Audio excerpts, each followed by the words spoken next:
पहले पढ़ेंगे जीवों में जनन होता क्या है, लेसन को पहले समझेंगे। जीवों में जनन क्या होता है, इस चीज को बताएं, आज फिर रिपीट कर रहे हैं। पृथ्वी पर पाए जाने वाले सभी प्राणी, ठीक है, चाहे वो तितली हो, चाहे पेड़ पौधा हो, चाहे कीड़ा मकोड़ा हो, चाहे कोई बड़ा जीव हो, चाहे इंसान हो, सभी प्राणी अपने जैसे दिखने वाले दूसरे बच्चे को जन्म देते हैं, जिसे हम क्या कहते हैं, जनन कहते हैं। समझो फिर से, सभी प्राणी क्या करते हैं, पृथ्वी पर पाए जाने वाले सभी प्राणी अपने जैसे दिखने वाले दूसरे बच्चे को जन्म देते हैं, जिसे हम कहते हैं जनन। अब जनन आवश्यक है, ये भी समझो। जनन समझ गए क्या होता है? पृथ्वी पर पाए जाने वाले सभी प्राणी अपने जैसे दिखने वाले बच्चे को जन्म देते हैं, जिसे हम जनन कहते हैं। ऐसा क्यों होता है? अब अपने जैसे दिखने वाले बच्चों का मतलब ये नहीं है कि कोई गोरा इंसान उसका गोरा लड़का पैदा हो, जरूरी नहीं है। आम का पेड़ एक है, उसमें 3 डाल है तो उसमें भी 3 डाल रहेगी, जरूरी ये नहीं है। मतलब ये है कि अगर आम का पेड़ है तो आमे का पेड़ होगा, कभी आम के पेड़ के बीज से अमरूद का पेड़, कभी जामुन का पेड़ नहीं उगेगा। इंसान के बच्चे कभी भी भैंस के रूप में नहीं आते। क्या आते हैं? नहीं आते। इंसान के बच्चे कभी बकरी के रूप में नहीं आते, कभी बकरी के पेट से कुत्ते का बच्चा पैदा नहीं होगा। ये चीज होती है जनन। जनन समझ गए? जनन क्या होता है कि अपने ही जैसे दिखने वाले दूसरे बच्चे को जन्म देना जनन कहलाता है। अब ये मत कहना कि रंग रूप सब मिलेगा, नहीं, शकल तक नहीं मिलती है। अगर शकल मिलेगी तो ये बताया तो नहीं, एटो फिल्म है, हद कर दिया आपने, पता चला घर में सब लोग एक रोल के हैं।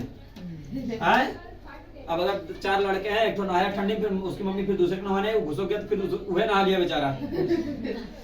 तो इसलिए जनन समझ में आ गया। जनन सब लोग करते हैं। जनन आवश्यक है, अब इसे समझते हैं।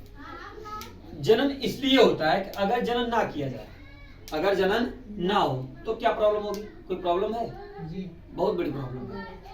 जो प्राणी जनन नहीं करेगा वह विलुप्त हो जाएगा। जैसे बड़े बड़े प्राणी जो है बीमारी से समाप्त होते हैं। जैसे मैं तो ले लो डायनासोर, ये इस समय देखने को मिलता है? नहीं मिलता नहीं। क्यों? क्योंकि ये विलुप्त हो चुके हैं। ये क्या है? ये विलुप्त हो चुके हैं, अब हमें नहीं मिलते। ऐसा क्यों हुआ?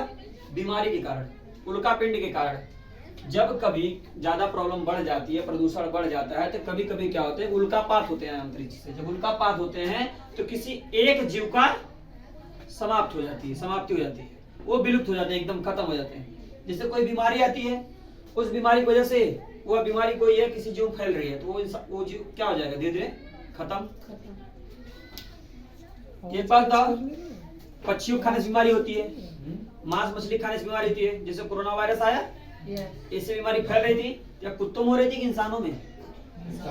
इंसानों में। अब अगर इसका इलाज नहीं मिलता तो ये ह्यूमन, जिसे हम कहते हैं इंसान, क्या कहते हैं? इंसान, या एक दिन क्या हो जाते? खत्म हो जाते। ये क्या हो जाते? आराम से खत्म हो जाते हैं। तो फिर जब आगे इंसान आते तो फिर पढ़ाया जाता कि इंसान नाम की प्रजाति विलुप्त हो गई। अभी कोई बीमारी है जो सिर्फ कुत्तों में हो तो क्या हो जाएंगे? धीरे धीरे विलुप्त हो जाएंगे। ये तो बीमारी से खत्म होते हैं, ठीक है। या उल्कापात होता है, ये हमारी पृथ्वी है, ये हमारा अंतरिक्ष है। कहाँ है ये? अंतरिक्ष है। ये हमारी कहाँ है? पृथ्वी है। अब कभी कभी अंतरिक्ष से उल्कापात होता है। क्या होता है?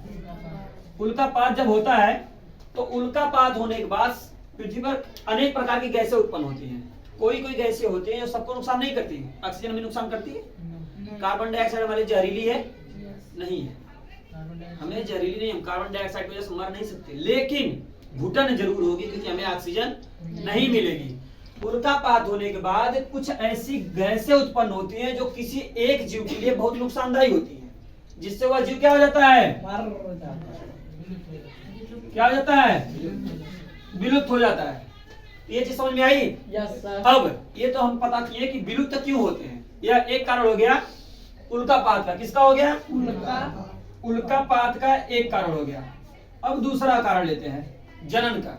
जनन क्यों आवश्यक? अगर जनन नहीं करेंगे, 1 मिनट के लिए सोचो, सभी कुत्ते जनन करना छोड़ दिए, ठीक है? तो आने वाले समय में अगर सभी कुत्ते जनन करना छोड़ दिए तो ठीक 20 साल बाद पढ़ाया जाएगा, वह एक कुत्ता था, क्योंकि कुत्ता है नहीं, अब कुत्ता था। डायनासोर पहले थे, अब नहीं है, क्योंकि ये क्या हो चुके हैं, विलुप्त हो चुके हैं। अब अगर जनन क्रिया ना हो तो कुत्ता क्या हो जाएगा, विलुप्त हो जाएगा। हाथी जनन ना करे तो हाथी क्या हो जाएगी, विलुप्त हो जाएगी। शेर क्या हो जाएगा, विलुप्त हो जाएगा। सारे जीव अगर जनन ना करे तो क्या हो जाएंगे, विलुप्त हो जाएंगे। उनकी प्रजाति हमें देखने को नहीं मिलेंगी। ठीक है, अब ये समझ आएगा जनन आवश्यक क्यों है। जनन आवश्यक तो है, लेकिन क्यों है ये भी समझ में आ गया। जनन आवश्यक क्यों है ये जान गए। जनन क्यों करना चाहिए ये भी वही पॉइंट है। जनन नहीं करोगे तो दूसरा बच्चा जन्म नहीं लेगा। आम के पेड़ से फल खाए, बीज उगाड़े, अब सबकी तरह हम लोग उखाड़ उखाड़ पिपीरी बना लो तो फिर पता चला आम का पेड़ नहीं उगेगा, है नहीं? तो फिर आम खत्म। तब क्या पढ़ा जाएगा बच्चों, पहले आम का पेड़ हुआ करता था जिसे फलों का राजा कहते थे, अब तो दूसरा हो गया क्योंकि राजा नहीं फिर थे कहां से। ठीक है, अब देखते हैं जनन कितने प्रकार का होता है। अच्छा, इसमें से किसी को कोई प्रॉब्लम है? सबको समझ में आ गया? ठीक है, तो अब हम लोग चलते हैं, क्या चीज कहेंगे, reproduction. Two types of reproduction. Reproduction मतलब होता है जनन। ठीक है, जनन क्या प्रकार होता है? जनन दो प्रकार का होता है। क्या प्रकार का? दो प्रकार का होता है। नंबर 1 कौन सा जनन? लैंगिक। लैंगिक जनन। नंबर 1 लैंगिक जनन। नंबर 2 अलैंगिक जनन।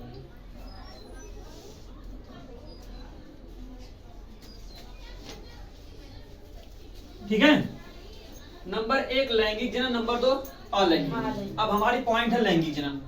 हमारी पॉइंट क्या है? लैंगिक जनन। आज इस पॉइंट को पूरी तरह से पढ़ के हम खत्म करेंगे, चाहे कुछ भी हो जाए। लैंगिक जनन को आज खत्म करते हैं। ठीक है, लैंगिक जनन क्या होता है समझो। लैंगिक में देखो, अलैंगिक में क्या अंतर है? सिर्फ आ बढ़ गया है। आ मतलब क्या होता है? अपोजिट। ठीक, उसका उल्टा। अपोजिट, आ मतलब अपोजिट यानी उल्टा। जैसे कहते हैं ज्ञानी, आ लगा दिए तो अज्ञानी। ज्ञानी मतलब जिसके पास ज्ञान का भंडार हो, अज्ञानी मतलब जिसके पास ज्ञान का ज्ञान भी ना हो। सही है, ये पॉइंट हमारी हो गई। उसी तरह लैंगिक में जो चीज होता है वो अलैंगिक में नहीं होता है। तो पता है ना, जहां आ लगता है वो क्या हो जाता है? उल्टा हो जाता है। अब तुम लोगों को इस चीज से एक तो हिंदी का गजब की चीज बताएं, विलोम शब्द लिखने के लिए। जहां तुम्हें विलोम नहीं याद आ रहा है उसके बाद खाली आ सामने लगा दो। पढ़ने वाला, आ पढ़ने वाला। पढ़ने वाले को क्या कहते हैं? पढ़ा हुआ नहीं। और ना पढ़ने वाले क्या कहते हैं? अनपढ़। अन लगा दी क्या हो गया? ना पढ़ने वाला, है नहीं? उसी तरह अब लैंगिक जन्म में चलते हैं। लैंगिक जन्म देखो कौन सा जन्म होता है, लैंगिक जन्म कैसे लोग करते हैं, ठीक है, वह कैसे होते हैं ये बता रहे। लैंगिक जन्म वे सारे